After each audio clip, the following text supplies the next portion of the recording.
Comeback win ng Lakers, yan ang ating pag-uusapan. Final seconds. Bryant for the win. Bang! Grabe ang Lakers na comeback ang Milwaukee Bucks. Partido pa mga idol dahil hindi pinaglaro ng Lakers itong si LeBron James dahil na rin sa kanyang ankle injury. First quarter nga ay tinambakan kaagad ng Milwaukee Bucks itong Lakers dahil na rin yan sa pangunguna ni Giannis Antetokounmpo. Samantalang para sa Lakers ay si Anthony Davis lang ang gumagawa sa opensa sa kanilang kupunan. Kaya naman natapos ang first quarter na hawak ng Milwaukee Bucks ang kalamangan 32-16. Samantalang pagdating naman ng second quarter ay team effort naman ang ginawa dito ng Lakers sa pangunguna ni Rui Hachimura. Bagamat maganda ang naging opensa na dito ng Lakers, ay hindi pa rin nagpabaya dito ang Milwaukee Bucks. At muling ang pinangunahan ni Giannis Antetokounmpo ang kanilang kupunan sa quarter na ito. Kaya naman natapos ang first half na lamang pa rin ng 16 points ang Milwaukee Bucks sa score na 58-42. Pagdating naman ng third quarter ay dito na nag-init si D'Angelo Russell at sunod-sunod na nga ang kanyang shooting dito, na nagsisimula na nga magkaroon ng Lakers ng momentum. Para naman sa Milwaukee Bucks ay mga role players lang ang nagdadala sa kanilang opensa at tahimik nga lang dito si Giannis. Kaya naman natapos ang third quarter na 14 points pa rin ang lamang dito ng Milwaukee Bucks sa score na 88-74. Pero pagdating ng fourth and final quarter ay pinagpahinga muna ng Milwaukee Bucks sila Giannis at Chris Middleton.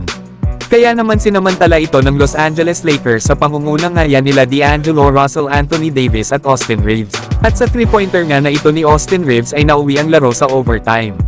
Sinubukan pa sana ni Giannis na gumawa ng alley-oop kaso ay sablay ito.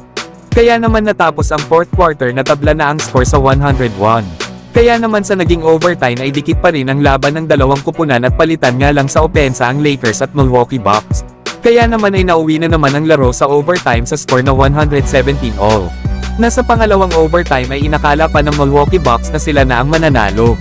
Pero itong si Austin Reeves ay muli na namang bumitaw ng isang big-time 3-pointer para kunin ang kalamangan sa Milwaukee Bucks. At dito ay hindi na nakahabol ang kupunan nila Giannis Antetokounmpo. Kaya naman natapos ang laro sa score na 128-124. Pinangunahan nga ang Lakers ni Anthony Davis na may monster performance 32 points at 23 rebounds.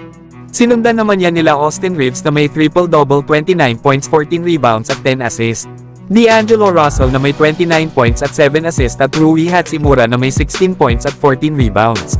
Nasayang naman ang triple-double ni Giannis Antetokounmpo matapos itong gumawa ng 29 points 21 rebounds at 11 assists. Dahil nga sa panalo na ito ng Lakers ay may record na sila sa ngayon bilang number 9 seed na 40 wins at 32 losses. Samantalang nang ma-interview naman si Austin Reeves matapos ang laban nila sa Milwaukee Bucks. Lalo at paano nga daw nagawa ng kanilang kupunan na maipanalo ang laro. Na 19 points nga daw ang hinahabol nila sa fourth quarter. Sinabi nga dito ni Austin Reeves na binilisan nga daw nila ang laro at nagpaulan daw sila ng 3-pointers. Higit sa lahat ay hinigpitin daw nila ang kanilang depensa. Hindi lang yan dahil nilimitahan daw nila sa one shot ang Milwaukee Bucks at hindi daw sila pumayag na makagawa ang mga ito ng second chance points. Kaya naman ay naging aggressive daw talaga sila kanina. Natanong din si Austin Reeves patungkol sa triple-double na ginawa nito. Lalo at huli niya pa nga daw itong ginawa ay sa laban nila sa Denver Nuggets kung saan ay sa rookie season niya pa yun huling nangyari. Tinanong din si Austin Reeves patungkol sa 3-point shot na ginawa nito kung ano ba daw ang iniisip at pakiramdam nito. Kung saan ay yun ang nagbigay sa Lakers ng kalamangan laban sa Milwaukee Bucks. Sinabi naman ni Austin Reeves na maganda nga daw ang pakiramdam ng kanyang mga legs ng oras na yun. Inamin nga din ni Austin Reeves na hindi daw maganda ang pagsisimula ng Lakers laban sa Milwaukee Bucks lalo at mabigat nga daw ang pakiramdam ng kanyang mga legs. Hindi nga daw niya mahanap ang kanyang momentum. Pero kahit pagod na nga daw si Austin Reeves sa late game ay ipinakita niya pa nga din daw kung ano ang kaya niyang gawin.